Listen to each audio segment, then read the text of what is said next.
Pag sinabi mong feminism, ang ibig lang naman kong sabihin, it is the belief in social, economic, and political equality of the sexes. Ang pinupromote dito, parehas lang. Dapat pantay-pantay ang lalaki at babae. Tama ba? Pantay-pantay ang lalaki at babae. Pantay dapat. Ha? Pantay sa karapatan. Parang may ibig sabihin sa patungkulan sa karapatan. Parehas, pero sa ibang bagay hindi parehas. Kasi this is the belief in social, economic, and political equality of the sexes. Alam niyo ba na, halimbawa, dito sa Pilipinas, nung mag-umpisa tayo sa gobyerno, ang mga kababaihan ay hindi nakakaboto. Walang voting rights ang mga babae. Tapos, kung nilagyan ng voting rights, pwede na magboto, pero hindi sila pwede mag-kandidato. Matagal, bago na.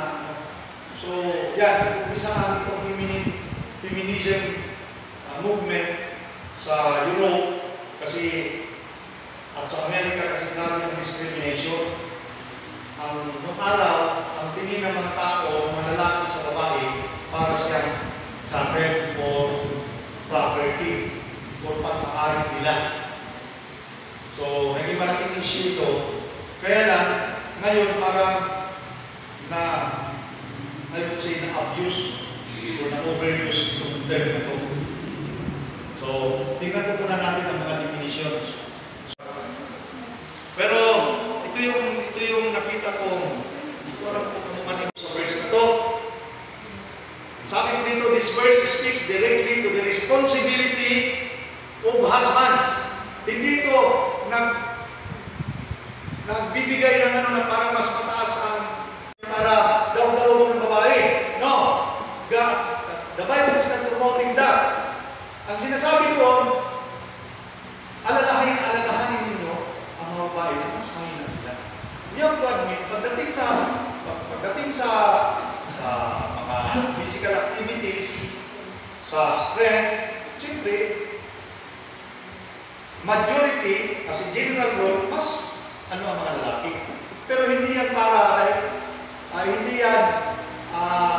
hindi tinuturo sa Biblia na, imaltrato niyo ang mga babae kasi mga mahihina yan. In fact, it's kabaliktaran.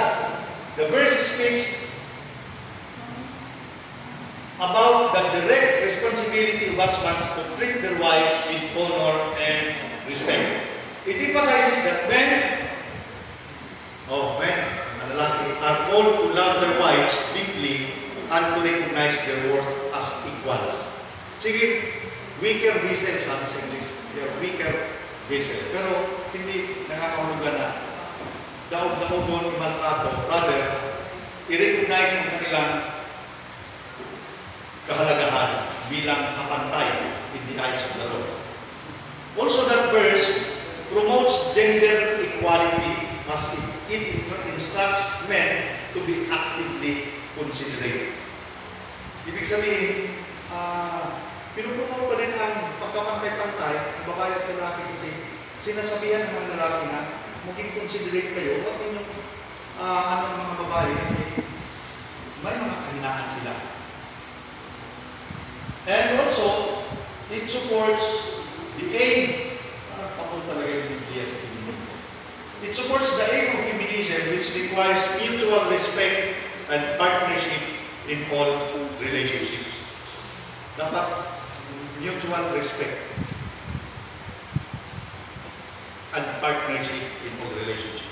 Another verse, ito, Genesis 1:27. Ano ang sinasabi ko dito? At isang babae. Ang tawag ko dito sa pinag-aralan namin sa klase namin is itong image of God. Sabi, hindi na lang tayo ayon sa kanyang larawan o tawagis. We were created in God's image. Itong image of God, tawagin yan sa imago Dei. Kaya ang bawat tao, that's why napakahalaga na maintindihan natin na bawat tao ay may inherent dignity kasi bawat tao ay may image of God in him and in her. Kapag sinilang ang isang bata, maglalaki man yan o magbabae, sabi dito, nandoon ang pagiging kawangis ni Lord. Sana maintindihan natin ito. Kasi pag naintindihan natin ito, whether babae o lalaki, lalaki o babae, tinitingnan natin sila ayon sa pagtingin ng Diyos kanila. Meron, the image of God is in every individual. So, ano ang aking notes dito? This verse reminds us of the intrinsic value of both genders being image bearers of God. Yun yung sinasabi ko. Dala-dala natin ang image ni Lord.